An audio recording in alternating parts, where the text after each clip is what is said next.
राजा परीक्षित ने पूछा, हे प्रभु, मुझे यह बताने का कष्ट करें कि भगवान मैत्रेय और विदुर का सत्संग कहाँ हुआ। राजन, यह उस समय की बात है जब दुर्योधन पांडवों को उनके हिस्से का राज देने से साफ इनकार कर दिया। तब विदुर जी ने कौरवों को समझाया, भाई तुम लोग यह अन्याय मत करो। पांडव तुम्हारे भाई भी हैं और धर्मी भी।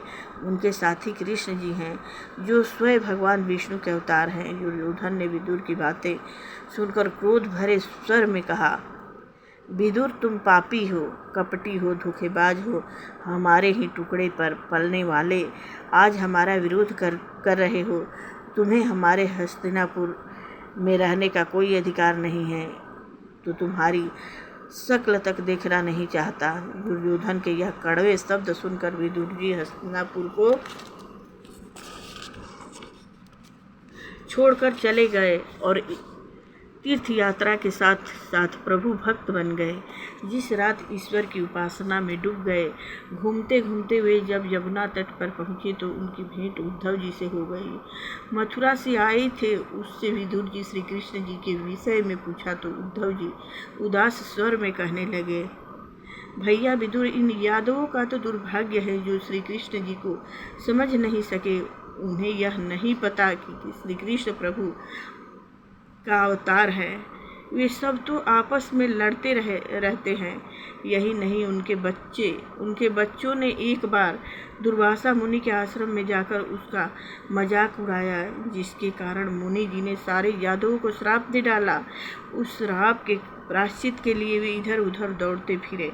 उन्होंने ब्राह्मणों को भोजन करवाए, तीर्थ यात्रा की, किंतु जैसी ही वे वापस मथुरा आए तो नशा खा करके आपस में लड़कर मर गए।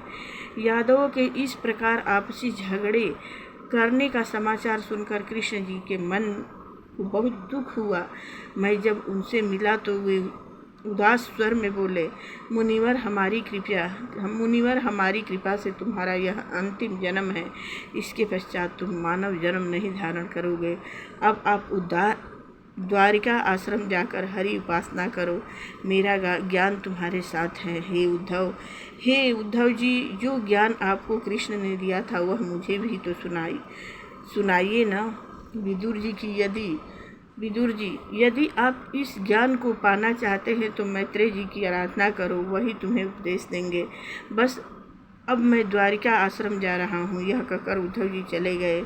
यह कथा सुनकर राजा परीक्षित बोले, हे मुनिवर, जब ब्रह्मा जी के श्राप से यादव वंश पूर्ण रूप से नष्ट हो गया, यहाँ तक कि स्वयं भगवान कृष्ण न बच सके, तो फिर उद्धव जी कैसे बच गए?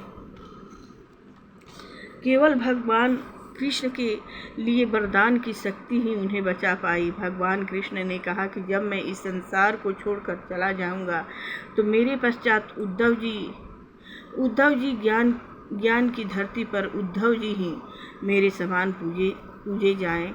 विदुर जी जैसे यादव वंश के नाश की बात सुनी तो बहुत दुखी होकर गंगा जी के तट पर मैत्रेय मुनि के आश्रम में चले गए। मैत्रेय जी के आश्रम में पहुंचकर विदुर जी ने मैत्रेय जी को प्रणाम करके उनसे पूछा, हे मुनिवर, आप मुझे यह बताएं कि इस संसार में प्राणी को शांति व सुख क्यों नहीं मिलता है? तभी मैत्रेय जी हंसकर बोले, विदुर जी, आप कांडव मुनि के श्राप के कारण ही दासी के गर्भ से पैदा हुए हैं। अब मैं आपके विषय में पूरी कथा सुनाता हूँ। इस संसार की रचना से पूर्व भगवान एक ही था। जब प्रभु ने तीनों लोकों में सुनापन देखा तो उनका अपना ही मन उदास हो गया। उन्होंने अपने सुनेपन दूर करने के लिए मानव की रचना की, अपनी माया से सृष्टि की रचना की, फिर इस संसार को जन्म देकर इसको माया रूपी बनाया। दिन रात काम, क्रोध, लोभ, मोह, अहंकार को पैदा करके मानव को माया जाल में बांध दिया और फिर इन मानवों के कल्याण के लिए देवी देवताओं की रचना की। प्रभु ने 23 रूपों में अपने आप को संसार के सामने पेश किया। उन्हीं 23 तत्वों वाले गुणों से परमेश्वर ने विराट शरीर पैदा किया, जिसमें 4 लोक स्थित हैं। आत्मा में ही परमात्मा बसा है।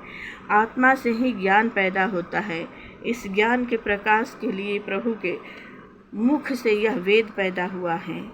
वेद ही ज्ञान के सागर का दूसरा नाम है। मुनिवर, जब भगवान ने स्वयं प्राणी को जन्म दिया, फिर वे स्वयं ही क्यों उसका संहार करते हैं? विदुर जी, यही तो प्रभु की लीला है। यह सुख दुख जीवन मृत्यु सब उसी प्रभु के रंग हैं। वही इसे सुख देते हैं, वही दुख। हमारे कर्मों का सारा हिसाब उन्हीं के पास रहता है। महामुनि, क्या आप मुझसे भगवान की इस माया के बारे में कुछ विस्तार से नहीं बता सकते हैं? विदुर जी, आप तो प्रभु भक्त हैं। आपको प्रभु की लीला का ज्ञान न देना तो पाप होगा। इसलिए सुनो, मैं अब प्रभु की लीला का वर्णन करता हूँ। जब महाप्रलय के समय सारा संसार पानी में डूबा हुआ था, यह तीनों लोग प्रभु के शरीर में ही समा गए थे। फिर जैसे ही प्रभु ने गए संसार की रचना की, तो इन तीनों लोकों की रचना के लिए वे तीनों लोक रजोगुण विद्ध होकर नारायण को नाभि स्थान को भेद करता हुआ कमल रूप में पैदा हुआ, जो अपनी शांति के उस जल में सूर्य के समान प्रकाश करता था। इसलिए उस कमल को आत्मा योनि कहते हैं। उस कमल से सर्वप्रथम ब्रह्मा जी ने जन्म लिया।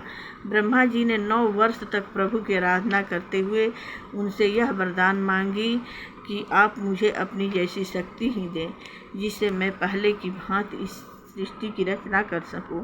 ब्रह्मा जी, आप सृष्टि को रचने में देर मत करो। मेरी सारी शक्ति इस कार्य के लिए आपके साथ है। यह कहकर प्रभु जी लुप्त हो गए। प्रेम से बोलिए मंगलमय भगवान की जय हो। जय जय ब्रह्मा विष्णु महेश की।